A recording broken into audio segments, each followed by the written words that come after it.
E aí, pessoal, vamos fazer mais um exercício agora sobre capacidade. É o exercício que está proposto nos slides e a ideia é fazer aqui passo a passo para que vocês possam acompanhar todos os cálculos e a determinação dos índices são relevantes. Então, nesse exercício, é dito que uma empresa que fabrica papel fotográfico trabalha com equipamentos com capacidade de 200 metros por minuto em uma linha que opera 24 horas por dia, 7 dias por semana. Ou seja, é uma empresa que trabalha de modo ininterrupto. Ela não para, ela trabalha o tempo todo e com isso a gente já pode calcular a sua capacidade instalada, que pressupõe exatamente isso. A capacidade instalada é uma capacidade mais teórica que pressupõe que a empresa utilizará todos os recursos durante todo o tempo disponível. Então, fazendo esse cálculo, capacidade instalada, nós vamos ter que ela vai ser igual aos 200 metros por minuto do equipamento, multiplicado 60 minutos por hora, multiplicado por 24 horas por dia, multiplicado por 7 dias por semana, já que nós estamos trabalhando com um horizonte semanal. Então, essa empresa tem a condição de produzir no máximo 2 milhões e 16 mil metros de papel fotográfico por semana. A capacidade disponível é uma capacidade que é fruto de uma decisão gerencial. A empresa determina: não, eu só quero trabalhar 8 horas por dia. Eu não vou trabalhar 8 horas por dia, eu vou trabalhar apenas. Não vou trabalhar 7 dias por semana, vou trabalhar apenas 5 dias por semana. Então, em função desse recurso que ela aloca, ou em termos de máquinas, equipamentos, pessoas, ou em termos de jornada de trabalho, nós calculamos uma capacidade disponível que pode ser menor do que a instalada. Mas ela também pode ser igual. No caso, como é o exercício aqui que nós estamos trabalhando, em que a empresa já decidiu trabalhar 24 horas por dia, 7 dias por semana. Então, nós podemos dizer que essa capacidade instalada é igual, tá? Ela é idêntica à capacidade disponível. Então, ambas as capacidades são iguais. Se ambas as capacidades são iguais, nós podemos calcular o nosso primeiro índice, que é o índice de disponibilidade, que nada mais é do que a relação entre a capacidade disponível e a capacidade instalada. Como ambas são iguais, o nosso índice de disponibilidade é 100%. Bom, seguindo adiante, nós temos o próximo índice a calcular, o próximo valor da capacidade, que é a nossa capacidade efetiva. O que é a capacidade efetiva? É a capacidade disponível descontada as paradas planejadas, ou seja, as paradas que nós já sabemos a priori que vão acontecer. São períodos de tempo dentro da nossa empresa industrial ou serviços que eu sei que eu não vou produzir, ou que eu não vou atender clientes, porque eu estarei fazendo uma outra atividade que impossibilita o uso dos recursos. Por exemplo, aqui na tabela nós temos algumas indicações de paradas planejadas, como paradas para setup. Eu preciso ajustar um equipamento, eu preciso configurar um equipamento. Se esse equipamento está parado para configuração, ele não pode ser utilizado. Então são 20 horas a menos na minha capacidade produtiva. Manutenção preventiva. Eu sei que eu vou ter que parar um equipamento para fazer uma manutenção.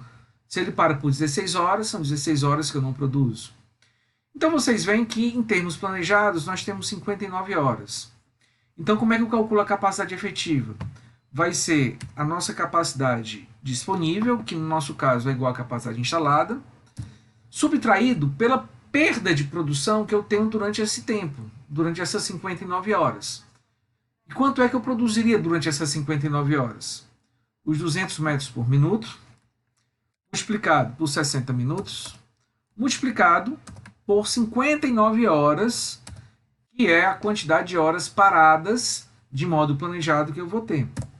Ou seja, nós vamos produzir, de fato, se eu só parar esse período planejado, 1.308.000 metros, o que vai nos dar um índice de utilização, que é a relação entre a capacidade efetiva e a capacidade disponível, de 1.308.000 dividido por 2.016.000, nós vamos ter 64,81, 64,88, quase 65% de índice de utilização. Como é que eu interpreto isso?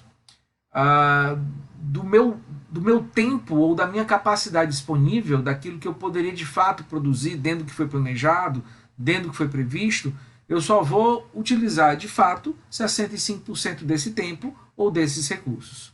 35% eu vou estar parado em função dessas paradas planejadas. E temos ainda um último índice, que é a capacidade realizada. Essa é a capacidade que de fato nós poderíamos fazer. E essa capacidade realizada considera também as horas perdidas não planejadas, ou seja, aquelas que nós não planejamos, que não esperávamos, que não deveria acontecer, mas que acontece. E aí vocês podem perguntar, se ela não é planejada, como é que eu vou considerar? Como é que eu vou colocar no meu cálculo? A questão é que se eu tenho horas não planejadas, historicamente, que são registradas na empresa, é de se esperar que esse comportamento vá se manter no futuro. Se eu não fiz nada para reverter essa situação e eu continuo com as mesmas condições de antes, as paradas que eu tinha indesejadas devem continuar acontecendo mais ou menos no mesmo nível. Então, para que nós tenhamos um planejamento um pouco mais realista, é coerente nós pegarmos esse histórico, determinarmos durante um período de semanas passadas qual o número médio de horas paradas não planejadas e assumir que essas horas vão continuar sendo incorridas nas semanas seguintes. E nesse caso, essa nossa estimativa deu 58 horas não planejadas. Então, como é que eu calculo a capacidade realizada?